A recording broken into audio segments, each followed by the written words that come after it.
los predicadores. Se gloriaban de ello, además, ¿no?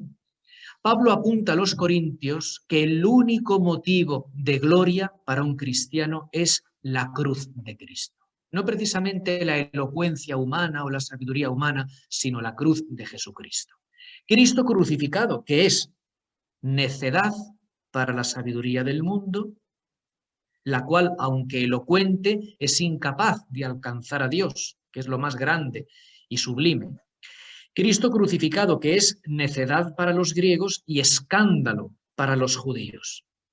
Él es la sabiduría de Dios, es la salvación de Dios para el mundo, es el discurso más elocuente de Dios que arruina la sabiduría de este mundo. Por muy elocuente que se crea la sabiduría de este mundo, es más elocuente el discurso, lo que Dios nos ha contado, nos ha dicho en la persona de su Hijo Jesucristo, muerto en la cruz por nosotros. Ese es el mensaje más maravilloso, más hermoso, más elocuente, aunque al mundo le parezca necedad o a los judíos escándalo. No salva la sabiduría humana, por muy hermosa que sea, no nos salva la sabiduría humana, sino Jesucristo. Jesucristo, y como dice Pablo, este crucificado. Pablo desarrolla muy bien y muy profundamente lo que podríamos denominar la teología de la cruz.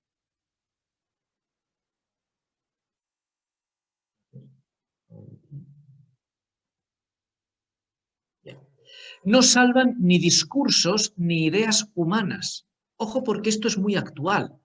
Quizá nuestros contemporáneos, la gente de hoy busca pues ese anhelo de plenitud que hay en el corazón del hombre, lo busca pues eso en discursos, ideas, nuevos planteamientos.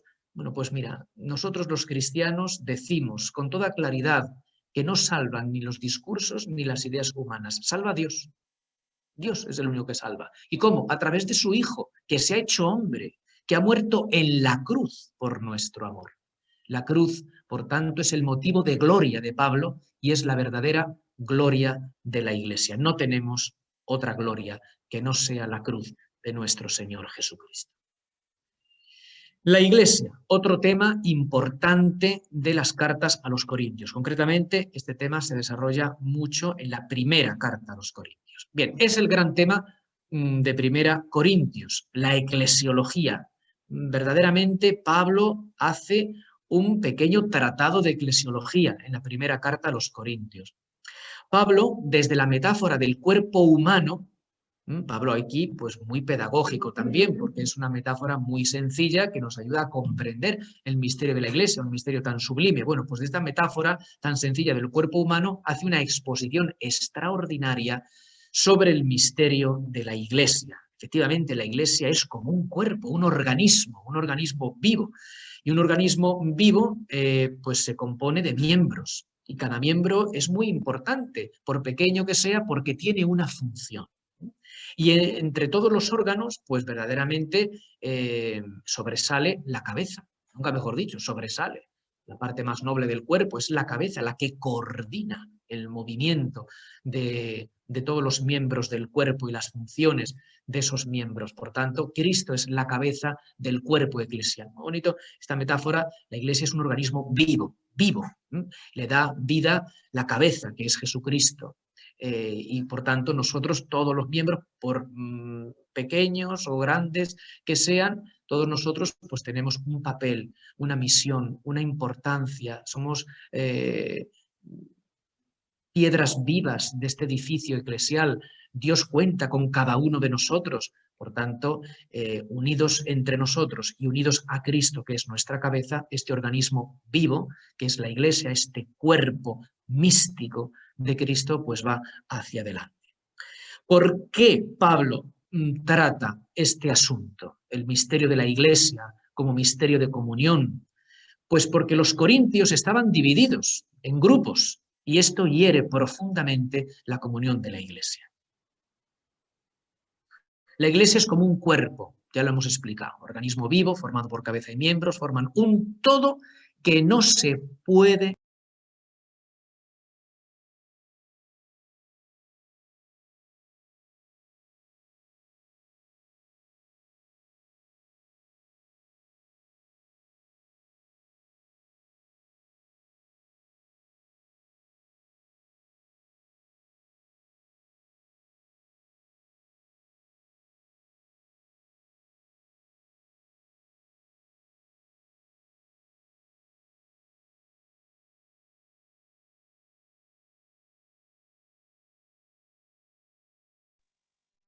Juan Carlos, active el micrófono que no se le oye.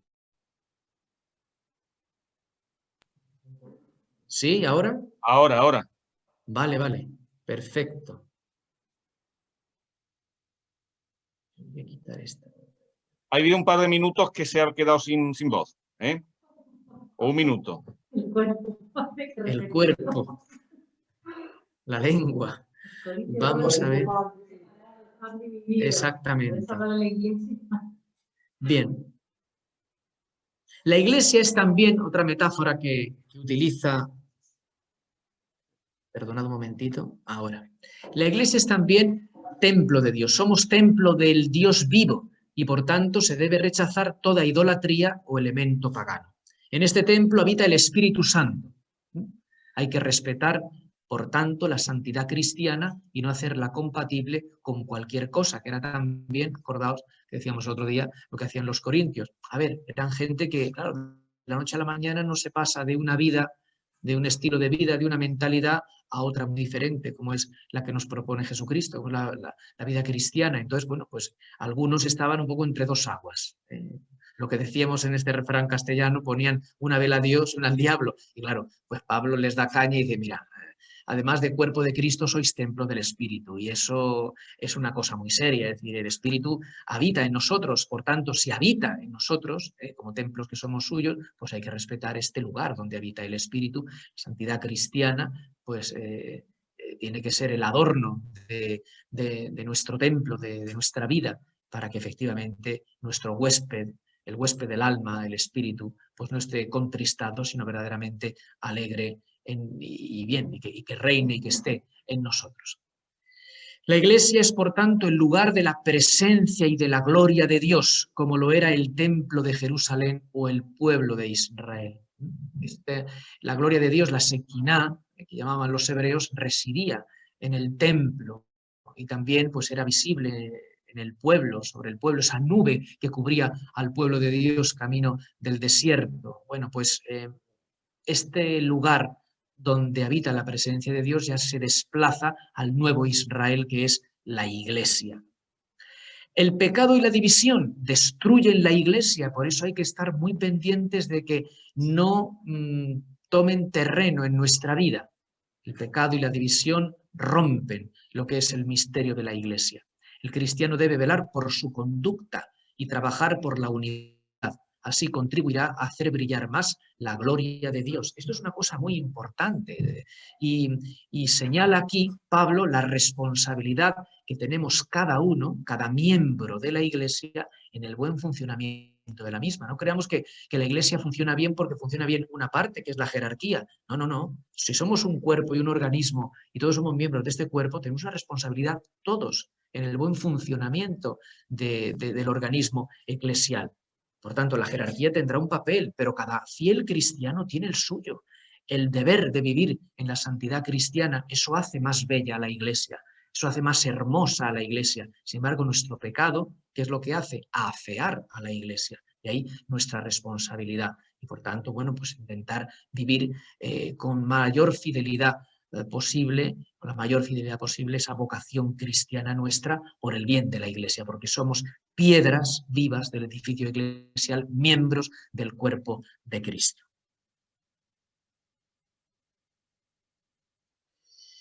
La iglesia, no veo yo, tengo aquí esta pestaña.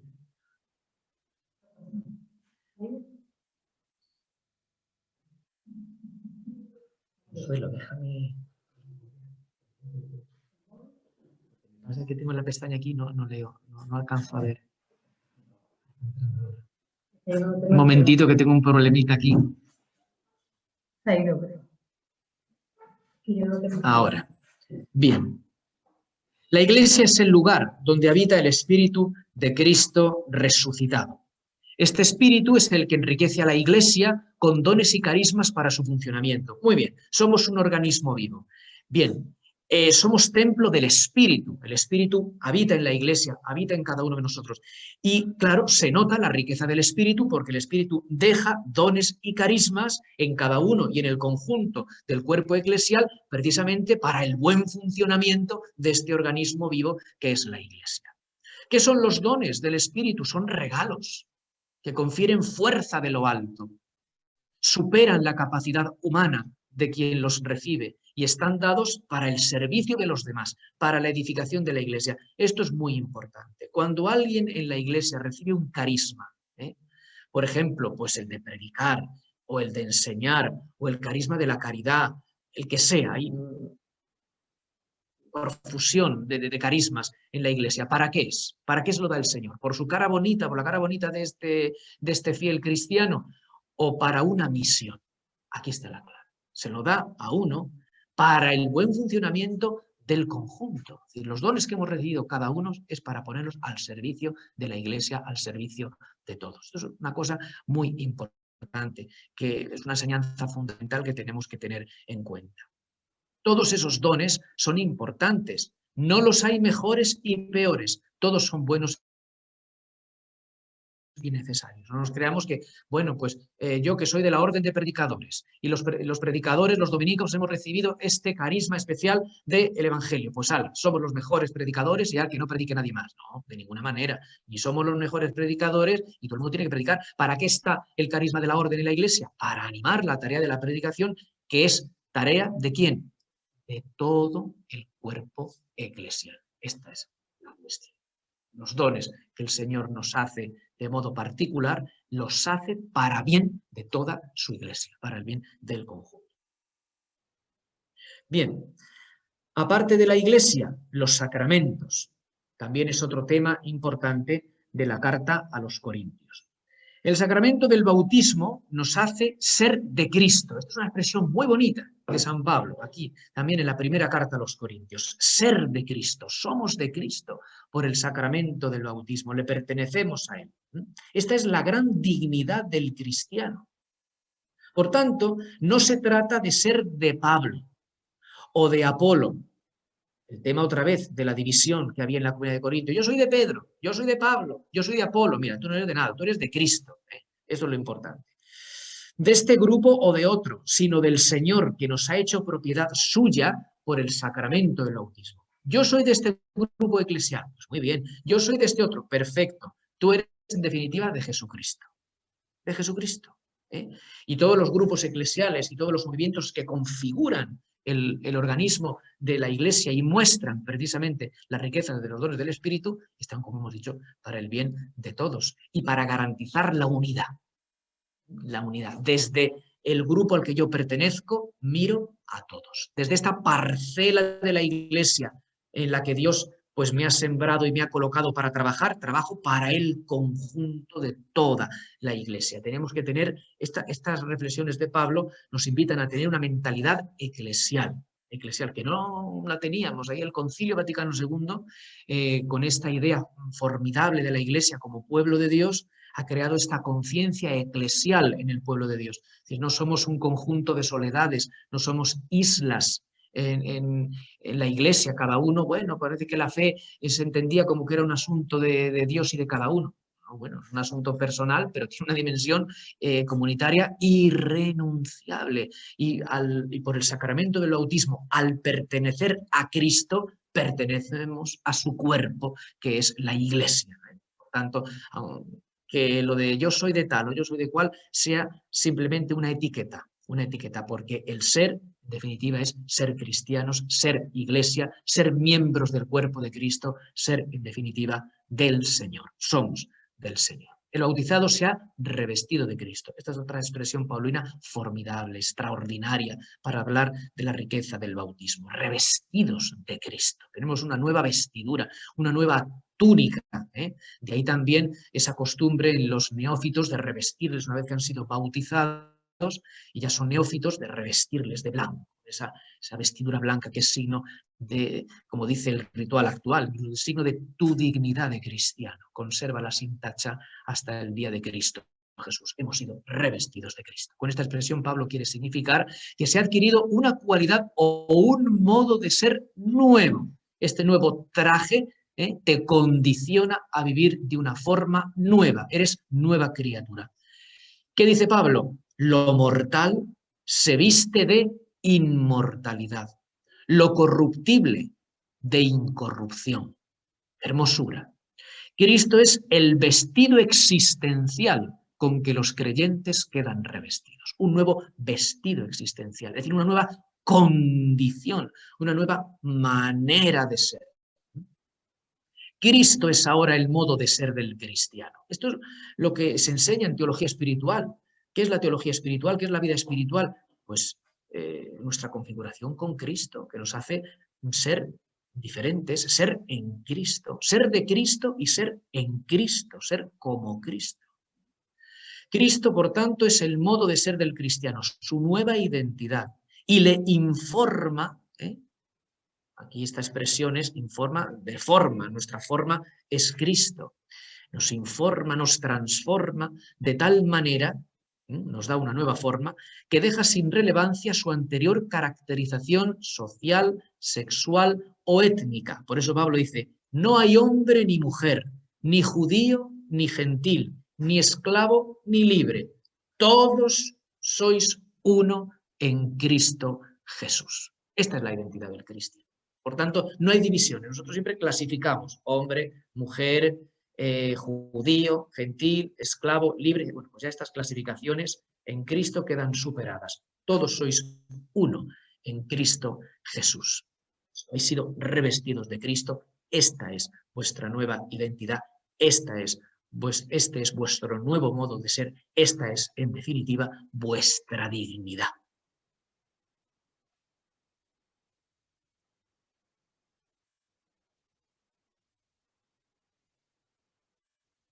Bien, también la Eucaristía, el bautismo, ya hemos visto qué palabras tan hermosas tiene Pablo para describirlo. La cena, la Eucaristía, hace crecer esa pertenencia a Cristo. El bautismo nos ha hecho pertenecer a Cristo, somos de Cristo y por tanto, modo de ser nuevo. Pero ese modo de ser nuevo tiene que desplegarse, tiene que crecer. Este organismo que somos tiene que alimentarse en la unidad. Pues tiene que alimentarse de Cristo cada uno de nosotros personalmente y comunitariamente. ¿Cómo nos alimentamos de Cristo? En el sacramento de la Eucaristía. Nos hace crecer en esa pertenencia a Cristo. El pan comido en común asimila a sí mismo a quienes lo comen y al ser uno los unifica. Igualmente el cáliz. Lo explica muy bien San Pablo. De este modo los muchos bautizados en un mismo cuerpo y alimentados con un mismo pan y un mismo cáliz, ya no son muchos, sino uno solo, Cristo mismo, que se autodespliega incorporando a sí mismo nuevos creyentes. Por tanto, la Eucaristía es el alimento sustancial que desarrolla personal y comunitariamente nuestra existencia en Cristo. Si lo comemos a Él, por tanto, tenemos la vida divina, la vida de Cristo fluye en nosotros y por tanto nos alimenta personal y comunitariamente. Bien, otro tema importante de las cartas a los Corintios es este de la escatología resurrección. 1 Corintios 15-14, si Cristo no ha resucitado, vana es nuestra fe. También los corintios tenían problemas con este tema, lo mismo acordaos de los tesalonicenses, que también tenían sus dudas sobre el tema de la resurrección. Bueno, pues los corintios también son de cultura helénica y esto les plantea problemas. Bueno, pues Pablo aquí, 1 Corintios, hace un desarrollo concienzudo de este tema de la resurrección. Primero, hablando del dato histórico de la resurrección. Cristo ha resucitado, se apareció a Cefas, se apareció a los 12, se apareció a Santiago, se apareció a más de 500 hermanos y se me apareció a mí como un aborto. Dice, bueno, es el testimonio histórico de la resurrección. Cristo ha resucitado. ¿Pero eso qué significa? Bueno, lo primero, si Cristo no ha resucitado, vana es nuestra fe. Pues no pintamos nada. Todo lo que estamos diciendo sería un cuento si Cristo no hubiera resucitado. Por tanto, ¿qué está diciendo Pablo con esta frase? Que la resurrección de Cristo es el centro de nuestra fe, es el centro del querigma cristiano, del anuncio cristiano. Cristo ha resucitado. Este es el centro de nuestra fe. Y a partir de ahí, todo, absolutamente todo, tiene sentido. Y sin ello, no tiene nada sentido. Verdaderamente, si no creemos en la resurrección de Cristo, pues nada, no tiene sentido la Iglesia, no tiene sentido nuestra vida cristiana, nuestra pertenencia a Cristo. Nada, ¿qué pertenencia? Si está muerto, ¿quién vamos a pertenecer? Tenemos a un vivo, un viviente, que ha sido resucitado de la muerte, que ha resucitado de la muerte, que ha entrado precisamente en las entrañas de la muerte para destruir la fuerza de la muerte y la fuerza del pecado y devolvernos a la vida. Este es el centro de nuestra fe, por tanto, la resurrección de Cristo. Tanto en 1 Corintios como en la 2 Corintios, Pablo trata este tema de la resurrección. La resurrección de Cristo es punto central de la fe cristiana. Dice también Pablo, si Cristo no ha resucitado, somos los más desgraciados de todos los hombres. Cristo ha resucitado, argumenta Pablo, si por Adán murieron todos, por Cristo todos volverán a la vida. ¿Por qué por Adán murieron todos? Pecado original. Bueno, pues ahí entró la muerte, pues por Cristo entra la vida. Cristo que hace esa sanación radical de la naturaleza humana, con su muerte y resurrección, pues entonces nos abre de nuevo esa vía hacia la vida eterna que había cerrado nuestro pecado. Con estas enseñanzas, Pablo catequiza a los cristianos de Corinto que todavía, como hemos dicho, les cuesta el tema de la resurrección. La fe cristiana está abierta a una esperanza viva, a una herencia incorruptible. Qué bonito esto. Somos herederos. ¿Herederos de qué? De incorruptibilidad, de vida eterna. Por eso cuando somos bautizados ya somos puestos en el camino hacia la vida eterna. Y caminamos con esa esperanza de alcanzar la vida eterna, esa herencia incorruptible. El cristiano durante su vida puede ir ya experimentando la fuerza de la resurrección, aunque la resurrección sea un acontecimiento futuro, final, escatológico, ya puede experimentar el cristiano por el sacramento del bautismo como adelanto, como primicia, la fuerza de la resurrección. Por eso dice Pablo, aunque se vaya, lo dice en la 2 Corintios, aunque se vaya deshaciendo nuestra morada terrenal, adquirimos una mansión eterna en el cielo. Es tremendo. Vivir así la vida con esta fe, pues pinta la vida de un color muy diferente, pero muy diferente, y nos centra precisamente para dar sentido a este caminar existencial que sabemos que, aunque se vaya desmoronando físicamente, vamos adquiriendo esa mansión eterna en el cielo. El revestimiento de Cristo por el bautismo es un revestimiento de inmortalidad, de vida nueva y definitiva, de participación en la victoria de Cristo sobre el pecado y la muerte. Bien, otro tema especialmente tratado en la 2 Corintios, el apostolado. Es especialmente, por tanto, en esta 2 Corintios donde Pablo hace una exposición del apostolado y una defensa clara de su condición de apóstol. Acordaos que uno de los problemas que Pablo ha tenido con la comunidad de Corinto ha sido esa afrenta pública, que le han dicho que le han cuestionado su apostolicidad, y eso es dar un pisotón en el pie a Pablo, por no decir un puñetazo en el estómago, porque eso le sienta a él fatal, porque, bueno, pues hiere su condición de apóstol en lo más profundo, que sabe, y él lo dice y lo expresa, que ha sido voluntad del Señor. El Señor se le apareció camino de Damasco y le invistió apóstol de los gentiles. Bueno, pues él argumenta sobre el apostolado y en concreto sobre su propia condición de apóstol. El apóstol ha sido llamado por Cristo, por tanto él no es por afición, sino por llamamiento, por vocación. Y es un servidor de Cristo y de su evangelio. Eso es ser apóstol, servidor de Cristo y del evangelio. El apostolado es un ministerio que se lleva ¿cómo? Es una reflexión. Esto es una reflexión maravillosa, maravillosa. El apostolado es un ministerio que se lleva en vasijas de barro. ¿Pero qué somos nosotros los cristianos como apóstoles de Cristo? Vasijas de barro. ¿Pero qué somos? Pues continente. Lo grande nuestro es el contenido. Por tanto, lo bueno que podemos hacer nosotros, sea con nuestra predicación, sea con el testimonio de nuestras obras, que es donde radica nuestro apostolado, lo bueno que se ve es obra de Dios, que reside en nosotros, que somos vasijas de barro, frágiles, pero queridas por Dios, tocadas por Dios, y donde Dios ha puesto un contenido extraordinario que nosotros desplegamos con el testimonio de nuestras manos y con el testimonio de nuestros labios. Es impresionante. Pablo se siente en ese sentido humilde. Yo que soy un cacharro. un cacharro. Pero el Señor me ha llenado con su gracia y yo no puedo otra cosa que comunicarlo. La lectura segunda del domingo pasado. ¡Ay de mí si no anuncio el Evangelio!, dice Pablo. Es una experiencia profundísima, no es una cuestión moral, es una cuestión vital, existencial. Pablo se ha visto mirado por la gracia de Dios. ¿De qué forma? Y sintiéndose cacharro, pues sabe que hay una fuerza extraordinaria que se despliega en él y que demuestra que precisamente no es de él, que es el Señor el que actúa a través de ese cacharro que es él. Y esto es una cosa que tenemos que aprender los evangelizadores. No pensemos nosotros como cristianos que todo lo hacemos bien, que somos nosotros en el apostolado, que todo depende de nosotros. Que... No, espérate. Tú eres instrumento, no lo olvidemos. Somos instrumentos.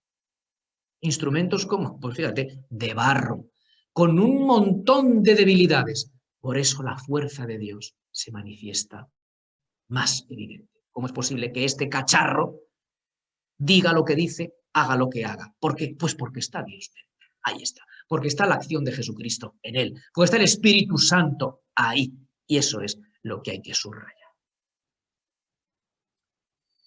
Pues esos, vasijas de barro, pero que llevamos en una fuerza vital que es el Evangelio y que viene de Dios y que transmite Pablo fiel al Señor. Por eso quien ve al apóstol revestido de fuerza en medio de sus apuros y debilidades puede reconocer que lo que testimonia procede de Dios. No viene de mí, pero ¿cómo va a venir de mí? Dice Pablo, si yo soy pues un hombre débil, pues toda la fuerza que veis en mí no es mía, es fuerza de Dios en mí, que es distinto. Y qué importante es esto, tener esto en cuenta en todos nuestros apostolados, porque muchas veces eso, con el buen criterio de programar muchas cosas, al final nos olvidamos, pensamos que todo depende de nosotros y de nuestra programación. Como no tengamos el centro de nuestra mirada puesto en el Señor, ya podemos hacer virguerías de programas que al final no somos misioneros y apóstoles de Cristo, sino de nosotros. Y Pablo dice también, no nos predicamos a nosotros mismos. Él lo experimenta eso muy bien. Y de él tenemos que aprender si queremos que el apostolado nuestro, hoy y siempre, sea un apostolado auténtico y sea un apostolado fructífero. El apostolado tiene que trascender la persona del apóstol, porque a través del apóstol la gente tiene que ver a Cristo, no quedarse en el apóstol. Pues el apóstol es lo que es, tiene cosas buenas y tiene cosas malas. Hay que trascender eso y hay que, a través de ese apóstol, ver a Jesucristo. El apóstol da su vida por Cristo. Claro, es instrumento, es vasija, es como si dijéramos al Señor, aquí estoy, Señor, tómame, toma este cacharro que yo soy, si te sirve, aquí estoy. Y por el Evangelio, el apóstol da su vida por Cristo y por el Evangelio. Y no le importan, ahí está, las dificultades presentes ante el tesoro de gloria que le aguarda en el cielo. El apóstol, dice Pablo, es embajador de Cristo y Dios mismo habla por medio de él. Pablo, que se sabe apóstol por voluntad de Cristo, que le ha llamado a la fe para que la predique entre los gentiles, defiende su condición de apóstol ante los corintios y especialmente ante esos falsos hermanos que él denomina que le cuestionan y critican. Bien, y con esto terminamos la correspondencia de Pablo con Corinto, que como vemos es verdaderamente intensa e interesante. Y pasamos a otra carta, muy bonita también, la carta a los filipenses. ¿Qué decimos de la carta a los filipenses? Lo primero, es la carta más personal e íntima de Pablo. ¿Por qué? Porque la comunidad de Filipos es la comunidad preferida del apóstol. Somos humanos y siempre tenemos pues preferencias y siempre tenemos pues amistades especiales y eso, y preferencias en definitiva en las cosas. Bueno, pues Pablo tiene la suya, ¿eh? Y entonces pues entre todas las comunidades que él funda, especialmente la que le ha llegado al alma y en la que él se siente pues especialmente querido y acogido, es la comunidad de Filipos. ¿Cuándo la funda? Pues como las otras en el segundo viaje. Filipos era también un nudo importante de comunicación entre Italia meridional y el Asia menor.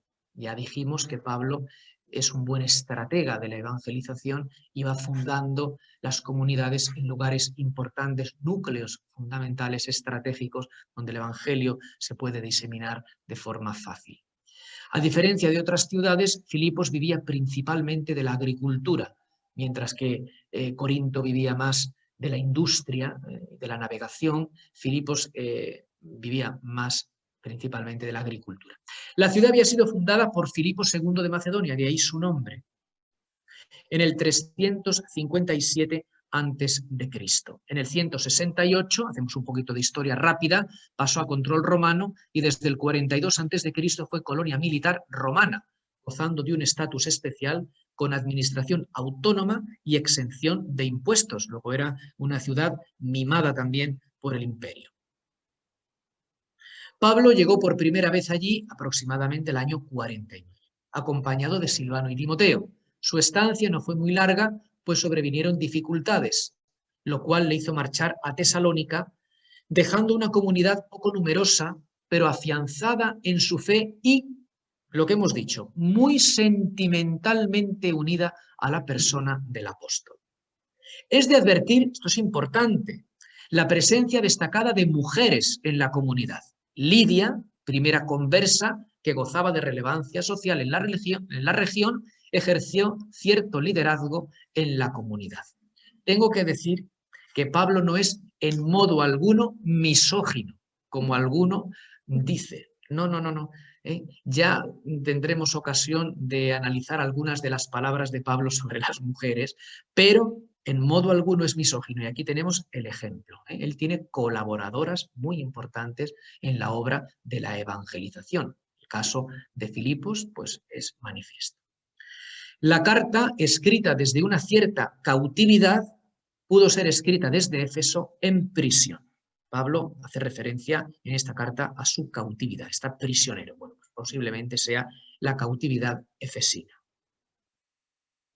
Estructura de la carta, una estructura muy sencilla. Una introducción, como en todas las cartas, el cuerpo de la carta con exhortaciones, confidencias a la comunidad, el apóstol testigo de Cristo, prisionero, la comunidad testigo de Cristo en la vida diaria, planes de misión, el apóstol y Cristo, la comunidad llamada a la imitación del apóstol, agradecimiento por la ayuda recibida, un contenido pues variado y un poco mezclado. Y la conclusión que está consignada en ese capítulo 4, versículos 21-23. Vamos con lo importante, con la teología y enseñanza de esta carta a los filipenses. Primer punto, el cántico de Filipenses, Filipenses 2, 6, 11. Es una de las piezas más hermosas del Nuevo Testamento. Lo mismo que teníamos en la Primera Corintios, el himno a la caridad, pues aquí tenemos este himno precioso, himno que canta, es un cántico al misterio pascual de Jesucristo y que la Iglesia precisamente lo reza en las vísperas, en las primeras vísperas del domingo. Por tanto, iniciando el Día del Señor, cantamos con Pablo este cántico precioso que alude al misterio pascual. Es el texto más importante y conocido de la carta a los filipenses. ¿Quién no conoce Filipenses 2? Cristo, a pesar de su condición divina, no hizo alarde de su categoría de Dios, al contrario, se despojó de su rango. Es un himno que ya existía en la liturgia cristiana. Por tanto, no es estrictamente escrito por Pablo, paulino. Es decir, ya existía este himno en la liturgia cristiana. Pablo lo ha aprendido como catecúmeno que ha sido. Ya hemos hecho referencia a su relación con la comunidad de Antioquía, donde él ha madurado esa fe y ese encuentro con Cristo que le ha hecho ser apóstol, ¿no? Bueno, pues él probablemente ha asumido la tradición cristiana y la tradición cristiana supone también la asunción por parte del fiel cristiano de estos textos litúrgicos, estos textos eucológicos, como por ejemplo el himno de Filipenses 2, que probablemente se utilizaba en la liturgia cristiana y que Pablo lo conoce. Pero Pablo lo trae a colación porque le viene al pelo, le viene fenomenal a la hora de hablar a su comunidad querida de Filipos, a los filipenses, de los sentimientos de Cristo. Tened entre vosotros, así él introduce este himno. Tened entre vosotros los mismos sentimientos de Cristo Jesús, el cual, siendo de condición divina, viene ya todo el himno. Pero eso, ahí, por tanto, el himno lo interpreta Pablo muy bien. El himno canta, al cantar lo que es, al hacer referencia al misterio pascual, que es el centro del misterio de Cristo, refiere muy bien este himno los sentimientos de Cristo. ¿Cuáles son esos sentimientos? Pues los sentimientos de humildad, los sentimientos de vaciarse de sí mismo, que tiene el Señor, se niega a sí mismo precisamente para entregarse todo a nosotros. ¿Y de qué modo, no? ¿De qué modo? Bien, pues eso es lo que tienen que imitar los filipenses, esos sentimientos de Cristo. Pero ojo, porque este himno, aunque pertenecía ya a la liturgia cristiana, está paulinizado. Es decir, Pablo hace una interpretación muy curiosa del himno y muy propia en la carta y le añade alguna cosita. Vamos a verlo ahora, dentro de un momento, porque le añade lo más importante que tiene el himno y que da sentido mejor a todo el himno. Y eso es autoría paulina al 100%. Bien, si los filipenses asientan su vida cristiana sobre estos sentimientos de Cristo, están a salvo de los peligros.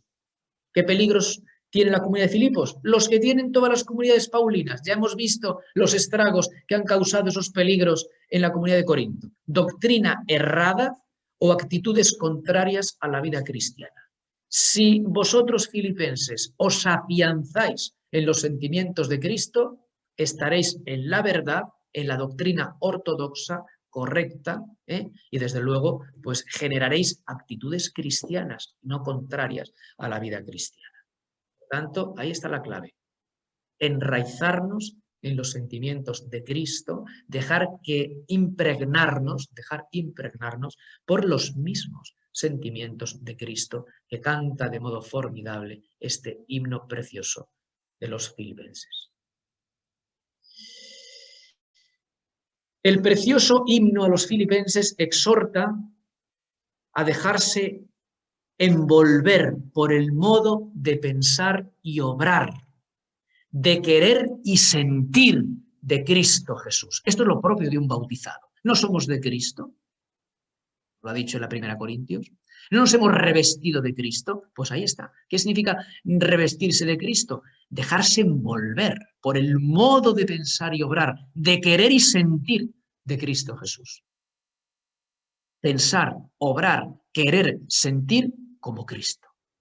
Su renuncia al poder y a la dignidad humana, a las pompas humanas que tanto nos gustan. Pues el Señor renuncia. Su camino hacia la muerte, su obediencia hasta la cruz. Esos son los sentimientos que el apóstol desea reinen entre cristianos. No obrar por ostentación, sino todo lo contrario, con la humildad de una vida entregada, que es lo que supone la cruz de Cristo. El himno canta, por tanto, ahí va, un término propio, teológico, la kénosis de Cristo, término griego, kénosis. ¿Qué significa? Anonadamiento, vaciamiento. El himno canta la kénosis de Cristo, su anonadamiento, su vaciamiento por nosotros. El Señor por nosotros lo ha dado todo. Y cuando decimos todo, es todo. El himno manifiesta este proceso, es muy interesante y precioso, porque manifiesta este himno el proceso de abajamiento y vaciamiento por nosotros. Ahí está, es como una escalera hacia abajo, así, peldaño, peldaño hacia abajo. Es un himno que canta la humillación y exaltación, muerte, resurrección de Cristo. Por eso decimos que canta el misterio pascual. Por tanto, imaginémonos una escalera que baja, primera parte, y luego la escalera que sube, la segunda parte. Vamos a ver. Siendo Dios de categoría divina, no hizo alarde de ella, no se aferró a ella, sino que al contrario se despojó de su rango, de sí mismo. Tomó la condición de esclavo, vamos bajando, hecho semejante a los hombres, y actuando como un hombre cualquiera, otro peldaño para abajo, reconocido como hombre, se humilló, otro más, se rebajó hasta someterse incluso a la muerte otro más y ya el último porque ya no se puede bajar más. Y una muerte de cruz. Este es el añadido paulino del himno. Pablo ha retocado el himno. Le faltaba este último peldaño, la cruz. No es una muerte cualquiera la del Señor, es una muerte en cruz, con lo que significa ya de desposeimiento de sí mismo, de vaciamiento, de kenosis total, de entrega hasta el final por puro amor, la ofrenda radical que hace el Señor de su vida y su existencia por amor a nosotros, por nuestra salvación. Faltaba la cruz, que es el elemento clave que da mayor sentido, si cabe, al himno, y que Pablo añade porque le faltaba. Por tanto, este himno, aunque era pues es un texto que probablemente ya pertenecía a la liturgia cristiana, Pablo le retoca y por tanto le da su impronta, dándole la clave fundamental para entenderlo mejor. Bueno, pues ya tenemos al Señor abajado, entregado por nosotros hasta una muerte y una muerte de cruz. Ahora bien, ahora ya hemos bajado del todo, ahora comienza el camino ascensional. Después de bajar hasta el final de los finales, hasta apurar las heces del cáliz de la entrega, ahora arranca una subida hacia arriba. Esto produce vida y vida nueva.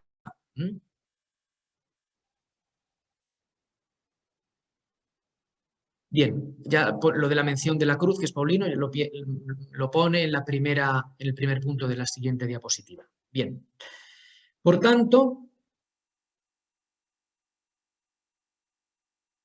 Jesús en la cruz es el Hijo obediente, antítesis de Adán, la humanidad desobediente. La obediencia de Cristo nos salva de nuestra desobediencia y nos muestra un camino nuevo de vida. El amor de Cristo crucificado ha destruido el poder de la muerte y del pecado. Vamos a subir, vamos a subir. El camino de ese abajamiento no es camino de aniquilación, sino de exaltación y de gloria. Ahí está.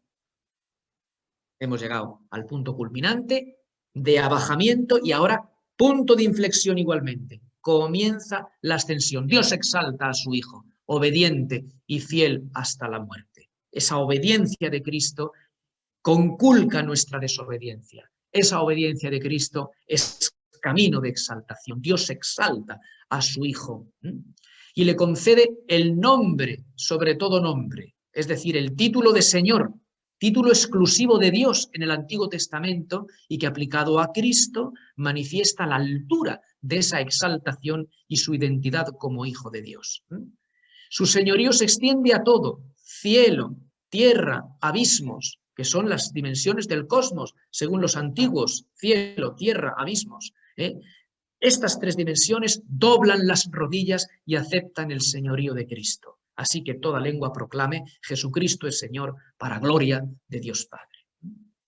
Someterse incluso a la muerte y una muerte de cruz. Por eso Dios lo levantó sobre todo y le concedió el nombre sobre todo nombre, de modo que al nombre de Jesús toda rodilla se doble en el cielo, en la tierra, en el abismo, y toda lengua proclame: Jesucristo es Señor, para gloria de Dios Padre.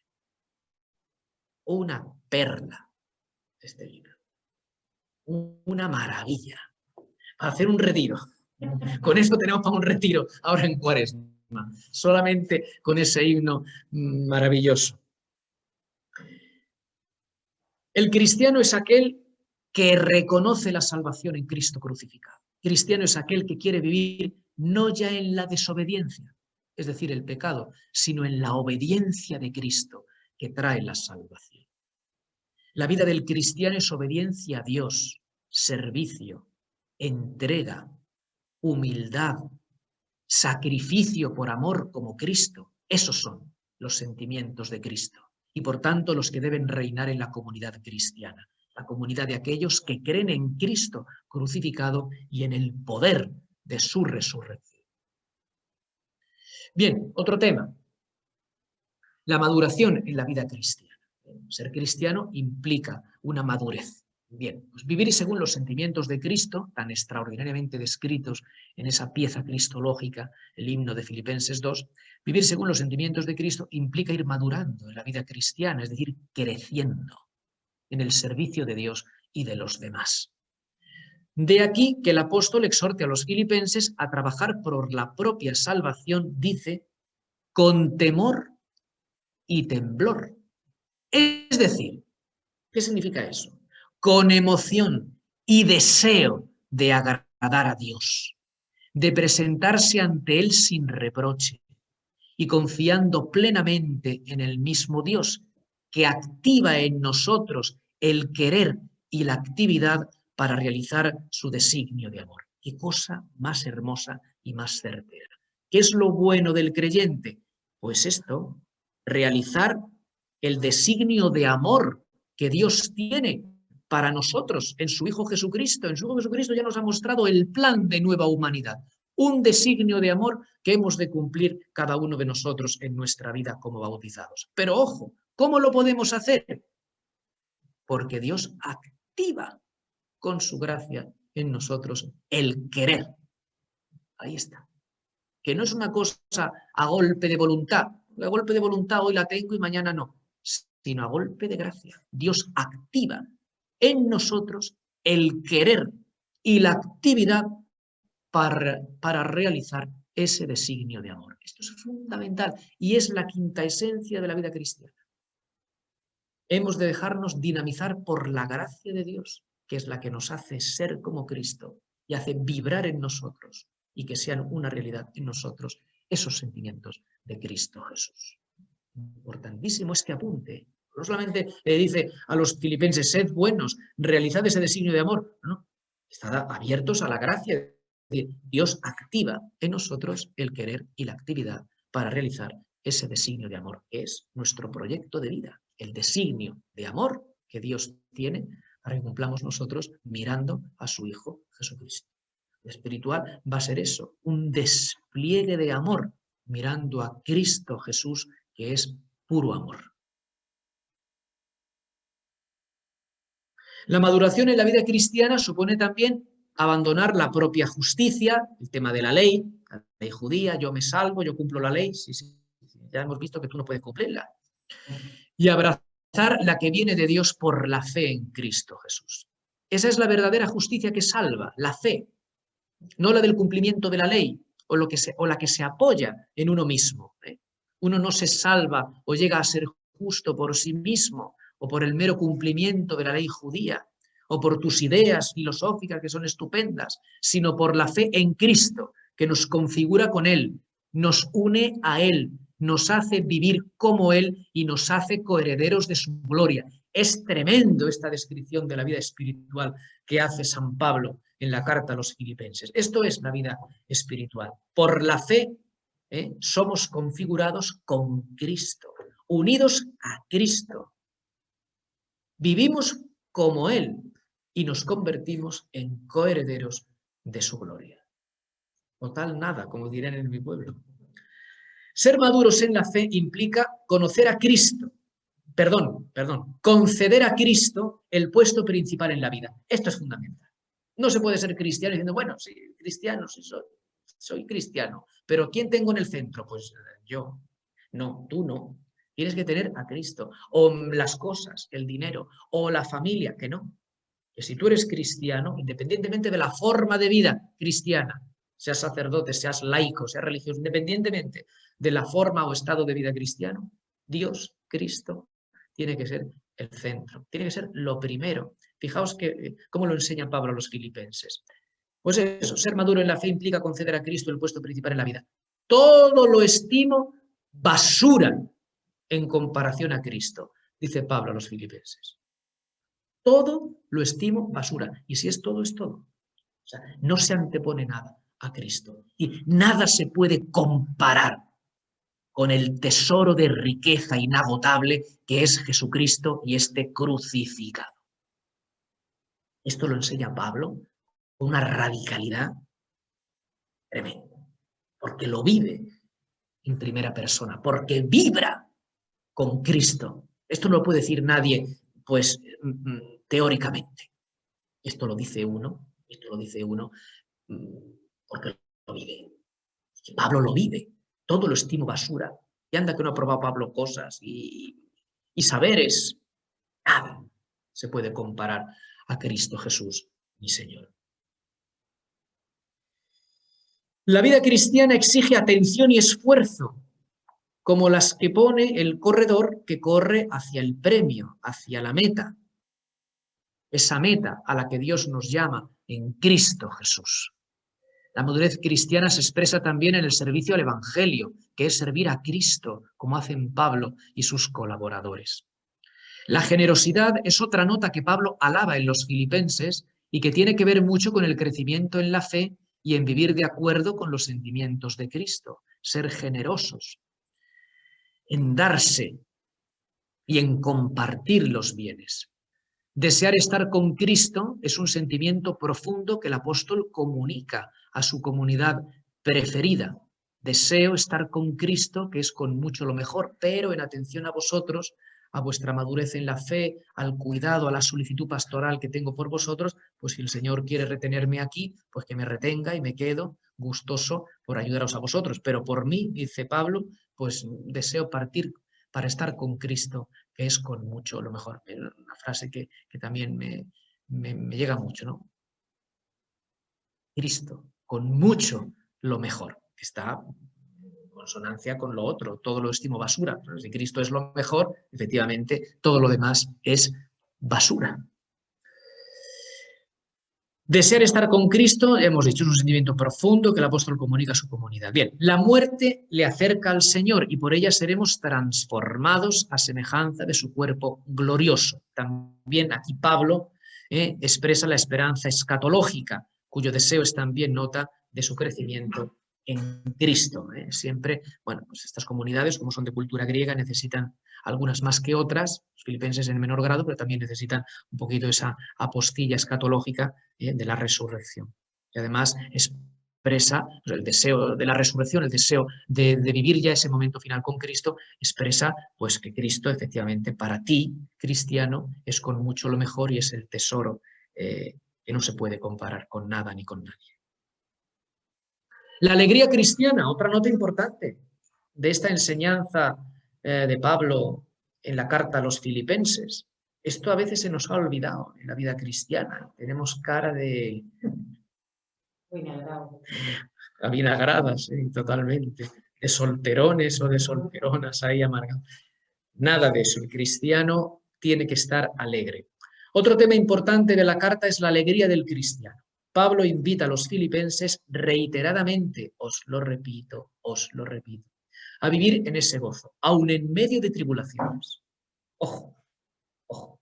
Gozo no significa ausencia de tribulaciones. El cristiano puede estar pasando las de Caín, como solemos decir, pero nadie le puede arrebatar el gozo de sentirse junto al Señor, porque en esa fuerza que le da sentirse junto al Señor, él camina superando tribulación y tribulación por mucho que venga. Por tanto, no pierde la alegría. Es más, la alegría se convierte en fuerza para luchar con la tribulación, porque esa alegría es expresión de que vive en la presencia del Señor. Ahí está la clave. ¿Por qué a veces nosotros estamos tristes? ¿Por qué la iglesia a lo mejor pues, a veces puede mostrar un rostro triste? Pues porque quizá nos falta presencia de Dios en nuestra vida. Vivir en Cristo, reconocer esa riqueza que es Jesucristo. Si eso lo tenemos nosotros presente, eso es fuente de gozo y de alegría. La fe, por tanto, es fuente de gozo y alegría. Y por tanto, esto es fuerza maravillosa, escudo maravilloso contra toda tribulación y todo problema que nos va a suceder como a todo hijo de vecino. La condición humana es frágil, somos frágiles, vulnerables y por tanto, bueno, vamos a sufrir como todo ser humano. Pero ¿qué tiene el cristiano? ¿Qué antídoto tiene el cristiano contra el sufrimiento y contra la tribulación? La fe, que al estar a través de ella unidos al Señor, nos hace efectivamente no perder la alegría de saber que Dios está con nosotros y como Él dice en la carta a los Romanos, Pablo, y si Dios está con nosotros, ¿quién y qué contra nosotros? Esa es la raíz de nuestro gozo y de nuestra alegría. Es la alegría que nace de la fe y la esperanza en el Señor. Cuando uno se acerca a Dios se llena de gozo. Animado por este coraje de la alegría, el cristiano sabrá exponer sus preocupaciones a Dios en vez de encerrarlas dentro de sí mismo o encerrarse él en ellas. La participación en la vitalidad y en el amor de Cristo resucitado impulsa al creyente a mirar con una apertura gozosa y constructiva todo el horizonte de su realidad. El pesimismo, según esto, no debía caber en la vida de un cristiano. Cuando la tristeza y el pesimismo se hacen presentes en nuestra vida, toman terreno en nuestra vida, significa que está floja nuestra pertenencia a Cristo, que está floja la fe, porque no cabe. Si la fe te afianza en el Señor y tú por la fe sabes que estás unido a Él para siempre y que no te va a dejar en la estacada, el pesimismo y la tristeza no caben en la vida del cristiano. Y nos quedamos con la carta a Filemón. La voy a introducir porque estamos ya para terminar. Porque como veis, la carta a los filipenses es una maravilla también. Pues es que Pablo entero es una maravilla. Es con razón, es el alimento constante de nuestra vida, sus escritos, su teología, sus reflexiones. En sus cartas, bueno, pues Pablo ha abierto su corazón y como vemos, pues nos da unas enseñanzas fundamentales para nuestra madurez en la fe. La carta a Filemón es una carta muy breve, muy cortita, es una carta absolutamente auténtica de Pablo, indiscutible, escrita desde la cautividad. Pablo está en la cárcel. Éfeso es el lugar más probable desde donde fue escrita esta carta a Filemón, y más o menos al tiempo de la carta a los filipenses. En esa cautividad efesina escribe estas dos cartas prácticamente al mismo tiempo, la carta a los filipenses y la carta a Filemón, que es especial dentro del corpus paulino porque no está dirigida a una comunidad, sino a una persona, a Filemón. Es una carta de recomendación de Pablo a Filemón. ¿Quién es Filemón? Un discípulo de Pablo, colosense y rico propietario. El motivo de la carta es interceder ante Filemón por un esclavo suyo, un esclavo de Filemón, que se llama Onésimo y que se había escapado. En su huida, este esclavo ha causado problemas a Filemón. Ha llegado a Éfeso y ha dado con Pablo, que le evangeliza y le convierte a la fe.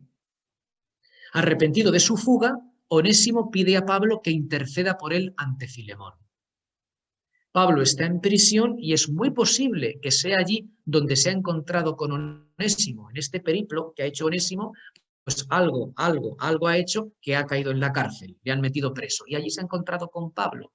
Y entonces, pues, allí es donde verdaderamente Onésimo nace a la fe y entonces ahora, ¿qué es lo que cabe? Pablo escribe una carta a Filemón recomendando a Onésimo y pidiéndole, acógele ahora no como un esclavo tuyo, sino como un hermano, porque te lo devuelvo hecho cristiano. Y por tanto, entre vosotros, aunque él socialmente siga siendo un esclavo, ahora es cristiano y por tanto es hermano tuyo. Acógele como hermano tuyo, acógele en Cristo y además con esa seguridad que tiene Pablo que lo va a hacer bien. Sé que lo vas a hacer porque conozco tu corazón. Bueno, pues esto es la carta a Filemón, que diremos 2 o 3 pinceladitas más en la próxima sesión para entrar de lleno en las piezas claves del epistolario paulino, que son la carta a los Gálatas y la carta a los romanos, que ese es el punto y aparte de todo el epistolario paulino. Pues muchísimas gracias a todos. Pues le damos gracias otra vez al padre Juan Carlos. Ha sido una maravilla oírle hoy las epístolas que ha comentado. Hemos llegado a estar conectadas 54 personas, lo cual da una idea del prestigio y la categoría de las charlas. Y quedamos emplazados para la próxima. Así que dentro de 2 semanas nos veremos otra vez. Si Dios quiere. Si Dios quiere, claro que sí. Bueno, buenas tardes a todos. Buenas tardes, gracias.